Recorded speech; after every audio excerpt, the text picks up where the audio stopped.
AT&T and Verizon start the year by pulling back on millimeter 5G promises. After more than a year of 5G, this chilly week in the US has brought a cold blast of reality to the early deployment of the next deployment of high band by AT&T and Verizon Communications. Verizon is slowing its roll on any more of its 5G launches in households until mobile 5G arrives with 3GPP 28 GHz smartphones, which are set to appear later this year. Verizon CEO Hans Vesterberg expects the devices to arrive in the first half of 2019. Verizon is using the 28 GHz millimeter wavebands for both the fixed home service that it offers in the 4 cities of the US in the limited areas of Houston, Indianapolis, Los Angeles, and Sacramento. The operator intends to use the same frequency for its standard mobile service. What we are waiting for right now is the CPE equipment for 5G homes, Vesterberg said on the Verizon fourth quarter earnings call. We definitely believe that this year we shall get the CPE of the NR standards in the second half of 2019. This won't mean that Verizon is going to stop deployment of 5G in the US. It just won't use the homegrown 5G spectrum specifications.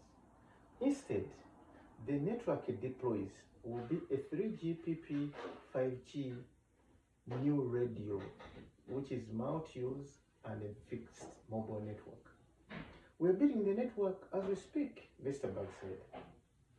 So, the big question comes for a potential Verizon customer is, what kind of coverage will its standard mobile network offer? There's no solid data on this yet from Verizon. But remember, the fixed coverage offered is in the range of 2,000 feet.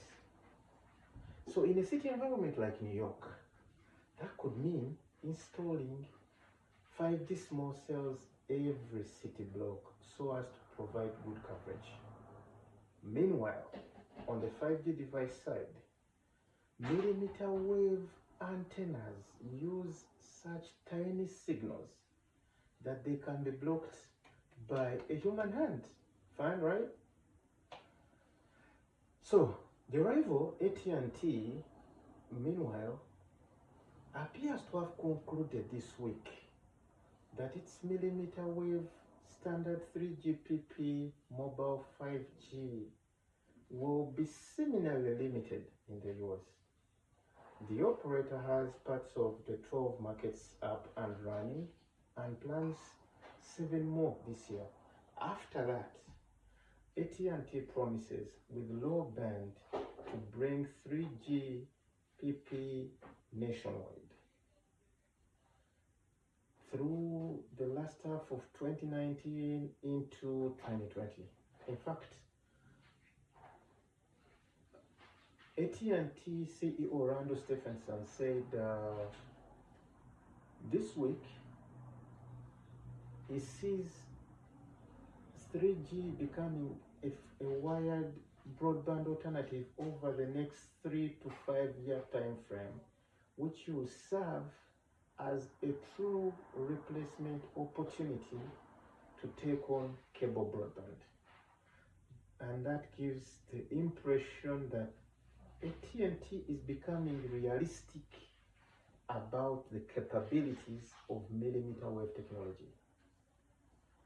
The time frame suggests that there's more network build-up required to support services that can offer cable-like performance from millimeter waves. And of course, the CEO didn't provide us any additional information of that. during the earnings call. So, nonetheless, AT&T and Verizon statements starts the year off with a more realistic approach to millimeter wave 5G technology in 2019 going into 2020. So let's see how far this takes us.